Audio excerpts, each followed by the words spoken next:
When the Quran came down, this needs to be understood by Australia.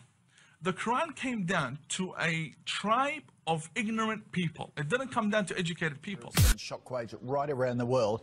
And now Australia's Muslim leaders are speaking out against the atrocity. Joining us now, Dr. Jamal Rifi, who's a prominent figure in Sydney's Lebanese Muslim community, and Sheikh Imam Tawhidi from the Islamic Association of South Australia. First you, Imam, the suicide bomber, 22 years old, born in Manchester. How do these young people get radicalised? This age is an age where someone would expect people to be going out, having fun, but no, we have a large number of youth that are being radicalised. This happens because of the books that we have, the Islamic scriptures that we have. They push the Muslim youth to believe that if you go out there and you kill the infidel, that's how you will gain paradise. What do you more moderate clerics do to out your compatriots who are turning these young Muslims? Well, it is very hard being a peaceful, moderate person within a society that is infested by extremist Muslims. I will not deny this fact. We have a large number of Muslims that are extremists, even in Australia, and we see them when they come out in the Sydney riots, and we see them attacking the police. So we're being infested by radical clerics here in Australia? Yes, clerics and followers as well, and I've said this to many government authorities, and I'd like to show you something. I bought this 2 days ago from a shop within Melbourne. This is Al-Qaeda's flag.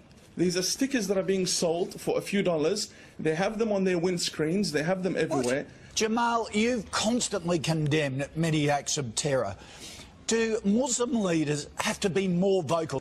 I don't know where the Imam got his information from. First of all, these scriptures existed for hundreds of years.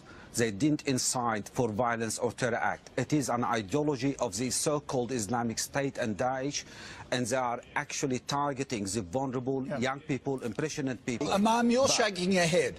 Is there a disconnect between Muslim leaders? I disagree. I disagree.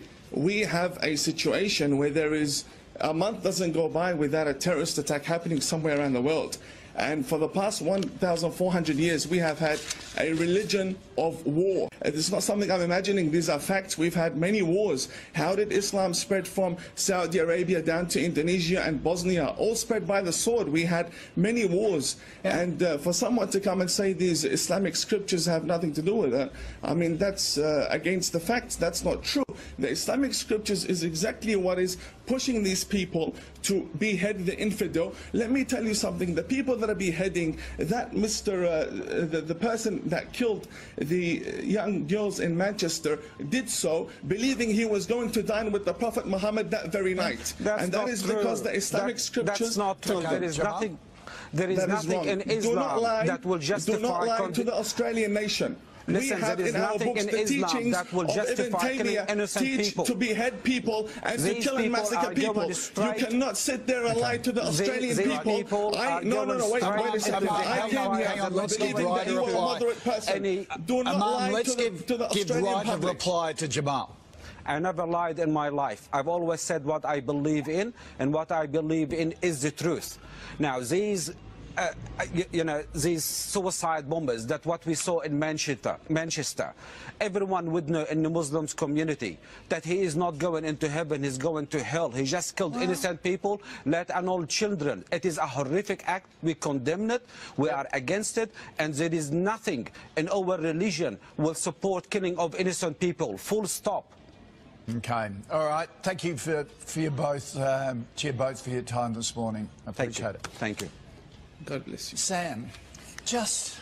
Wow. Is this one of the issues, that there are such extreme views within the Muslim community itself? It's one of the issues, but can I just say that Imam was on 7 News a couple of weeks ago, and one of our reporters took him to Western Sydney, and he was spat on and sworn at by a lot of the locals there for speaking what a lot of us will say is quite sensible stuff. So the highest concentration of Australian Muslims. Thank you. What does that mean? It means may God curse you, you pig, you dog. There's a fundamental religious background that they've been nurtured with on a daily basis in their homes, that we are not like them. A really very big split there within their community. Is that the problem? Yeah, That's and the issue. he's actually being incredibly brave to come out and say that.